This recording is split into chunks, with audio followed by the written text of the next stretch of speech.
Hello friends, welcome back to Sreema's kitchen. இன்றைக்கி நம்ம ஒரு பயனுள்ள குறிப்பு தாங்க பார்க்க போகிறோம். எந்த குறிப்புன்னு சொல்லிட்டு பார்க்கலாம். பப்பாளி பழத்தை பற்றின கருத்துக்களை தான் நம்ம பார்க்க போகிறோம். பப்பாளி பழம் எல்லாருக்கும் ரொம்ப பிடிக்கும். ஆனால் அதை எப்படி எந்த நேரத்தில் சாப்பிடலாம் அப்படின்னு சொல்லிட்டு நிறைய நிபுணர்கள் சொல்கிறாங்க. அதை பற்றின கருத்துக்களும் அது எந்தெந்த நோய்க்கு என்னென்ன தீர்வு தருது அப்படின்ற கருத்துக்களையும் தான் நம்ம பார்க்க போகிறோம். முழுமையாக பாருங்கள், வீடியோவை ஸ்கிப் பண்ணாமல் பாருங்கள் ஃப்ரெண்ட்ஸ். வாங்க வீடியோக்குள்ளே போகலாம். பப்பாளியை எப்போயுமே நம்ம சாப்பிட்றதுக்கு ஒரு அரை மணி நேரத்துக்கு முன்னாடியே சாப்பிட்றணுங்க. இதில் இருக்கிற நார் சத்து அதிகம் இருக்குது. அதனால் இது ஜீரண சக்தியை அதிகரிக்குங்க. மலச்சிக்கலால் அவதிப்படுவோர்கள் ஒரு சில பேருங்களுக்கெல்லாம் மலச்சிக்கல் நிறைய இருக்கும். அவங்களாம் பப்பாளி பழத்தை செலக்ட் பண்ணி சாப்பிட்லாம், ரொம்ப நல்லது. ஒரு மணி நேரத்துக்கு முன்பே இரவில் இந்த பழத்தை மட்டுமே சாப்பிட்டு வந்தால் அவங்களுக்கு மலச்சிக்கல் இருக்காது.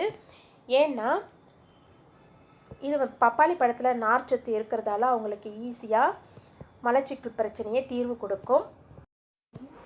இரவில் நிறைய பேர் இந்த பப்பாளி பழத்தை சாப்பிடுவாங்க. சாப்பிட்டுட்டு வேறு எந்த பழமும் சாப்பிடணுன்னு அவசியம் இல்லை. ஏன்னா இதுவே நல்லா அவங்களுக்கு உணவு ஃபுல்லாக ஃபில்லிங்காக இருக்குங்க. ஏன்னா இந்த பப்பாளி பழத்துக்குள்ளே சாப்பிட்டா அவங்களுக்கு முழு சாப்பாடு சாப்பிட்ட அளவுக்கு திருப்தி இருக்கும். அந்த அளவுக்கு அவங்களுக்கு சக்தி இந்த பப்பாளி பழம் கொடுத்துரும். இதில் ட்ரைட்டோபென் என்னும் அமினோ அமிலம் இருக்குது. இது மன அமைதியை தரும். அதனால் இரவில் நல்ல தூக்கம் வரும். அதனால் நம்ம இதை எடுத்துக்கலாம்னு சொல்லிட்டு நிபுணர்கள் சொல்கிறாங்கங்க. மேலும் பப்பாளி பழத்தை நம்ம ஜூஸாக எடுத்துக்கலாம். காலை அல்லது மாலையில் சிற்றுண்டியாகவும் சாப்பிட்லாம். பதப்படுத்தப்பட்ட மற்றும் டப்பாவில் அடைக்கப்பட்ட உணவுகளை குழந்தைகளுக்கு கொடுத்து பழகிறதுக்கு பதிலாக பப்பாளி பழத்தை நம்ம ஃப்ரெஷ்ஷாக வாங்கி கொடுக்கறதால அவங்களுடைய ஆரோக்கியம் மேம்படும். பப்பாளி பழத்தில் அதாவது குழந்தைங்களுக்கு பால் கொடுக்கக்கூடிய தாய்மார்கள் பப்பாளி பழத்தை எடுத்துக்கிட்டால் அவங்களுக்கு நல்லா பால் கிடைக்கும்னு சொல்லிட்டு டாக்டருங்க சொல்கிறாங்க. பாலூட்டும் தாய்மார்கள் இது பப்பாளி பழமாக எடுத்துக்காமல் பப்பாளி காயாக எடுத்துக்கலாங்க. காய் எப்படி எடுத்துக்கலான்னா சாலட் மாதிரி செஞ்சு மற்ற காய்கறிகளோடு வச்சு சாப்பிடும்போது அவங்களுக்கு கூடுதல் சத்தும் கிடைக்கும். அதே சமயத்தில் பால் அவங்களுக்கு நல்லாவே கிடைக்கும்.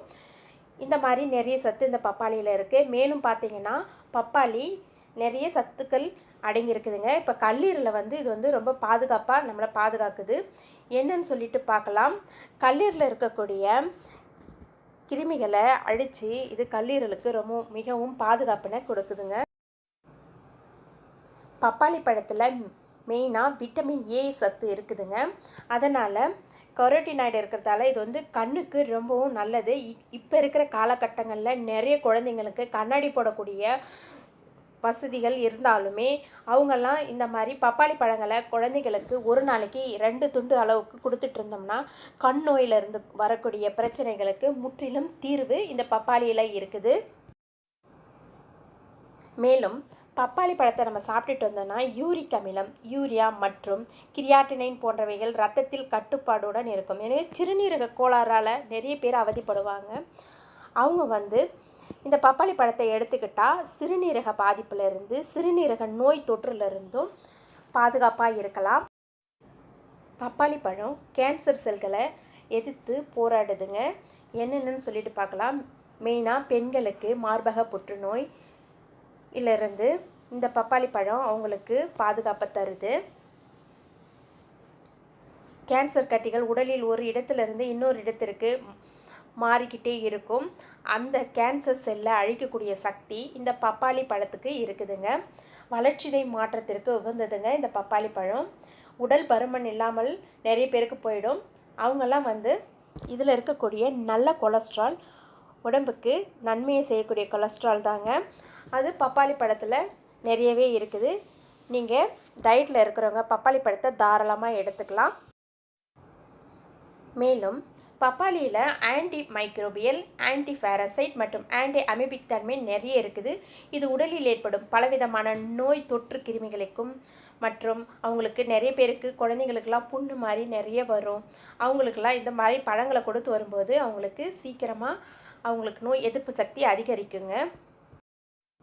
காலையில் வெறும் வயிற்றில் பப்பாளியை நம்ம எடுத்துக்கலாமா அப்படின்னு சொல்லிட்டு பார்க்கலாம். கிட்டத்தட்ட நம்ம நைட்டு சாப்பிட்டுட்டு 8 மணி நேரம் வந்து இடைவெளி இருக்குதுங்க. அந்த நேரத்தில் நம்ம வயிறு வந்து காலியாக இருக்குது.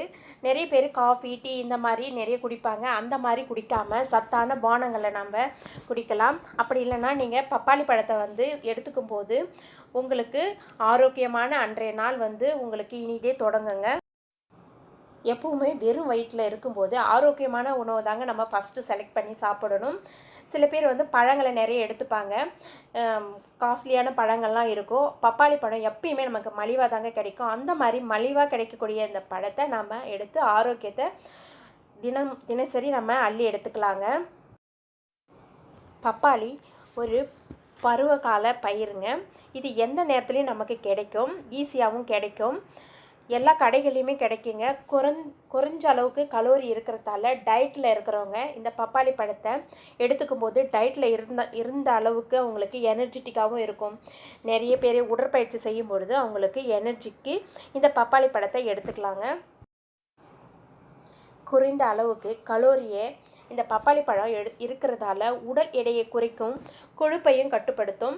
மேலும் வெறும் வயிற்றில் நம்ம காப்பி வந்து ஒரு கப்பு வந்து பப்பாளியே நம்ம சாப்பிடும்போது அவங்களுக்கு ரொம்பவுமே அன்றைய நாள் வந்து சுறுசுறுப்பாக இருக்குன்னு சொல்லிட்டு நிபுணர்கள் சொல்கிறாங்க. இந்த மாதிரி நிறைய ஆரோக்கியத்தை அள்ளித்தரும் பப்பாளியை நாம் தினமும் எடுத்துக்கலாங்க. உங்களுக்கு இந்த வீடியோ பிடிச்சிருக்குன்னு நினைக்கிறேன் ஃப்ரெண்ட்ஸ். பிடிச்சிருந்தா நம்ம சேனலை லைக் பண்ணுங்கள், ஷேர் பண்ணுங்கள் ஃப்ரெண்ட்ஸ். நிறைய வீடியோஸ் இந்த மாதிரி ரிலேட்டடாக இருக்குது, நீங்கள் செக் பண்ணி பாருங்கள் ஃப்ரெண்ட்ஸ். தேங்க்யூ ஃபார் வாட்சிங். Wish you happy cooking friends.